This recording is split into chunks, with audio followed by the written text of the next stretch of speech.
Hello my dear friends, in this video I am going to tell you the story of a legendary woman whom the Tamils consider as their goddess.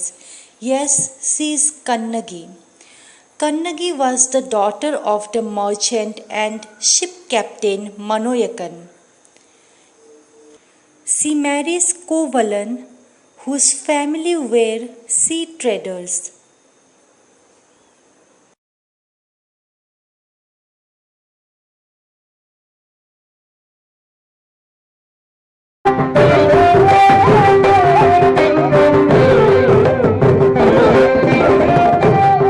सर्व मंगलानि भवन्तु। हे ईश्वर, आज इस गृह में हमारे बच्चे प्रथम बार चरण रख रहे हैं। उनका गृह प्रवेश मंगलमय हो, समस्त सुखों से परिपूर्ण हो। कोवलन, कन्नगी, अब तक तुम दोनों हम बड़ों की छाया में खड़े बच्चे थे, पर आज से तुम दोनों इस नए गृह के स्वामी और स्वामिनी हो। Later, Kovalan met a dancer called Madhavi, and he leaves Kannagi to live with Madhavi.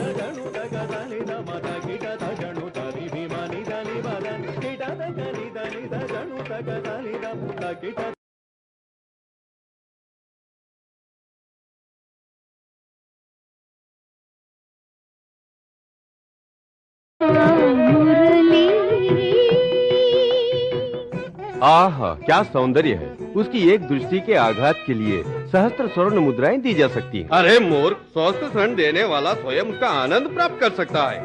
सच? और नहीं तो क्या। अरे वो तो नगर वधु है, समझे कुछ? आप नृत्य देखिए, नर्तकी की चर्चा क्यों करते हैं? अरे घर में बन रहने वाली स्त्री की कौन चर्चा करता है? जो जनपद पर आ जाती है उसी की तो चर्चा लोग करते हैं। इसमें आपको आपत्ति क्या है? असहनीय क्षणों में कोवलन को कन्नगी का स्मरण हो आया।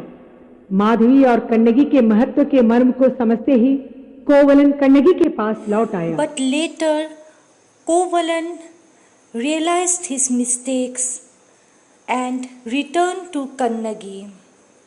Kovalan thought of starting a new life with Kannagi in Madurai and hoped to start a new trade by selling the precious anklet of Kannagi. तुम्हारा ये शिलम हमारे नवजीवन के प्रति प्रथम समर्पण है कन्नगी। वैसे मैं चाहता तो नहीं था कि तुम्हारे शिलम का विक्रय करूं, पर क्या करूं? धन संग्रह के लिए भी तो धन चाहिए। चाहता हूं। Madurai was ruled by Pandya king Nedunschalian. When Kovalan tried to sell Kannagi's anklet, it was mistaken for a stolen anklet of the queen. तब तुमने केवल इस शिलम को क्यों चुराया? पूरे राजमहल को उठा ले आते। आरंभ में सब क्रुद्ध होंगे। Actually, the anklet was stolen by the king's goldsmith, but the goldsmith tricked Kovalan. प्रणाम समर्पित करता है। उठो, क्या चाहिए? मैंने महारानी के शिलम के चोर का पता लगा लिया। वो अयोग्य हमारी वस्तु हमारे ही पास विक्रय करने आया है। तत्काल उसका शिर छेदन करके शिलम हमारे पास ले Kovalan आओ। was accused of having stolen the anklet and was immediately beheaded by the king without any trial.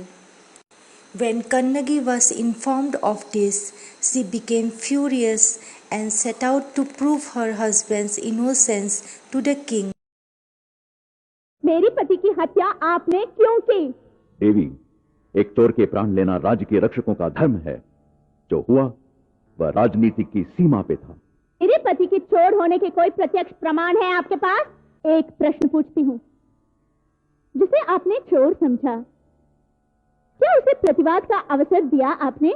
हैं आपने नीति न्याय की सभी सीमाएं छोड़ दी।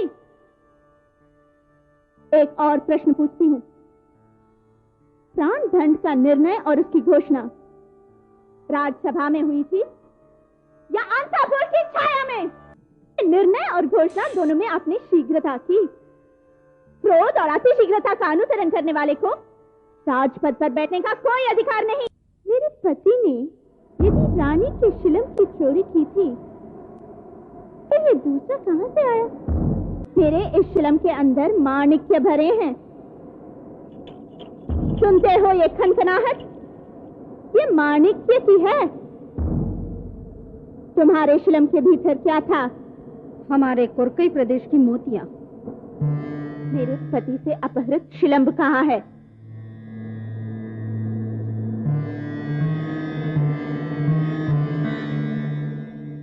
Kannagi came to the king's court, broke her anklet and showed that it contained rubies, whereas the queen's stolen anklet contained pearls.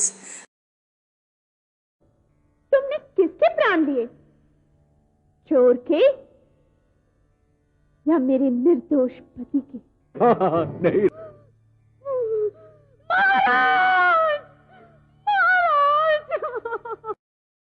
Realizing his mistakes, the king committed suicide in shame. Kannagi uttered a curse that the entire city of Madurai be burnt. The capital city of Pandyas was in huge losses. However, at the request of goddess Meenakshi, she calmed down and attained salvation. Goddess Meenakshi explained Kannagi that it was the past mistakes of Kovalan that caused him so many troubles in this life, and she said that Kovalan will be coming to take her back to heaven. आज सत्य क्या है जानना चाहती हो देवी? पिछले जन्म में तुम्हारे पति ने एक निर्दोष को शत्रु का भेदिया बनाकर उसे मरण दंड का भागी बनाया। उस निरपराधी की पत्नी ने पति के प्राण जाते देख उसे कष्ट देने वाले को यह शाप दिया कि अगले जन्म में वो निरपराधी होने पर भी इसी तरह दंडित किया जाए। उसी शाप का फल है ये विराट विनाश। पुत्री, धैर्य धरो, क्रोध को त्यागो और जाओ पश्चिम दिशा की ओर बढ़ जाओ, वहीं तुम्हारे कष्टों का उद्धार होगा। Goddess Meenakshi said that Kovalan will be coming from heaven to take her back with him. So this was the story of Kannagi, the epitome of love, patience, sacrifice and chastity.